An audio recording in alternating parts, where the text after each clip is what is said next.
Chelsea getting the big win that they needed today against Copenhagen at Stamford Bridge. Yes, it was not pretty, but it's still a win. Chelsea 3-1 aggregate, moving on to the next round in the Conference League. And in today's video, we are going to talk about the tactics Enzo Maresca went with.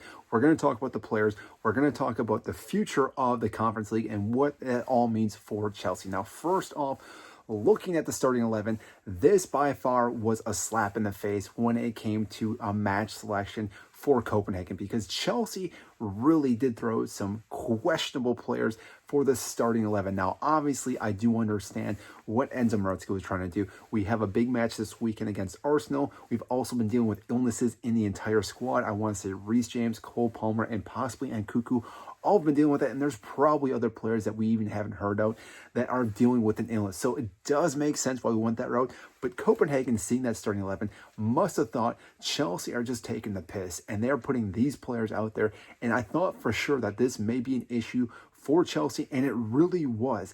The first half, we registered 0 shots on target. I don't even think we had a single shot, actually, if I'm not mistaken. 45 minutes.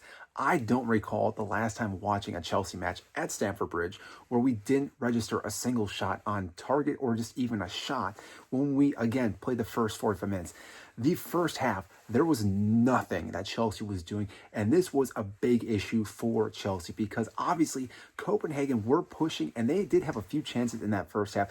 Nothing too critical, but had they have found and been able to break down our defense and score that goal before we did anything, could have led to a massive issue with our defense, with what could have happened in the last 60 minutes of this match. But luckily, they never did find the back net, and we were grateful for that because second half, Enzo Maresca made some huge changes. We saw the likes of Cole Palmer. We saw Nkunku come on, Cucurella, just to name a few players. Reece James did come on later on as well. These guys made obviously the huge difference because once they were on the pitch, we were able to actually be more creative. And again, not taking anything away from some of the other players that were playing, but you know that Cole Palmer is going to be a lot more creative than anyone else on the pitch. We also know that Cucurella is able to push up into the attacking third. Badiashile as our left back.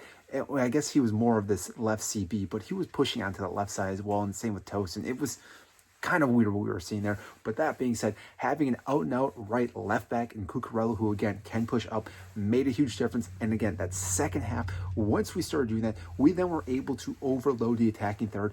Copenhagen really couldn't do what they wanted to do, and that was sit back and hit us on the counterattack after that, because as we kept pushing up, we had so many bodies up front that they didn't know how to defend. And anytime they did try to hit the counterattack, we were able to hit them pretty quickly as well, especially with Neto at top with his pace. Now, obviously, he did not score a goal. He did have a few opportunities to get into the box itself, but I don't think he actually had any clear cuts, maybe one shot this entire match. But he was doing the work rate that I don't think will go noticed on any stat sheet, because like I've said in other videos, when he's making those diagonal runs and making those through ball runs, that makes the defenders have to chase him. And again, it opens up this space. And when that space is open, we can then take advantage of other players that can dribble into these areas. And again, we can link the ball up and again, eventually move the ball and attack.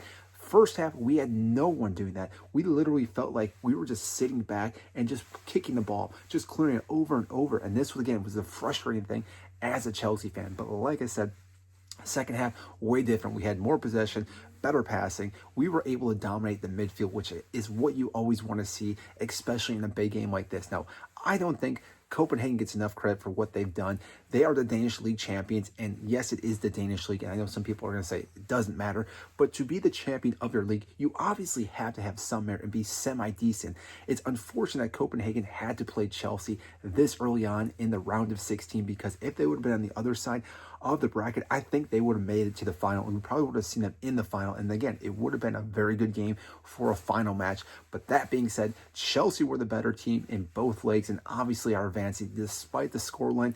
I think we should have had more goals, but that is not the case. Now, obviously, with the players then, like I said earlier, that did come on, we did have plenty more creativity. We obviously had more shots on goal. I think we actually ended up having more shots than Copenhagen by the end of the match. I think it was around 9 or something. But overall, I think Enzo Maresca made the right decisions on what he did, because obviously he's trying to rest some players for our big match against Arsenal. We are dealing with illnesses, so you can't just rush those players in and expect them to play a full 90, because they're obviously going to get fatigued. If they get fatigued, that's when make errors, and they could have led to goals. So overall, I think Enzo Maresca did quite a phenomenal job today's selection, despite, again, obviously the starting 11 was not strong at all, but he had to do what he had to do, and it did pay off. Now, again, a 1-0 win isn't exactly what you want to see, but it's still a win, still a clean sheet. The back line was questionable with, again, Badishield, Tosin, Chalaba, and I'm trying to think right now, I'm blanking on the other guy who's playing in the back right now, and I'm not sure why.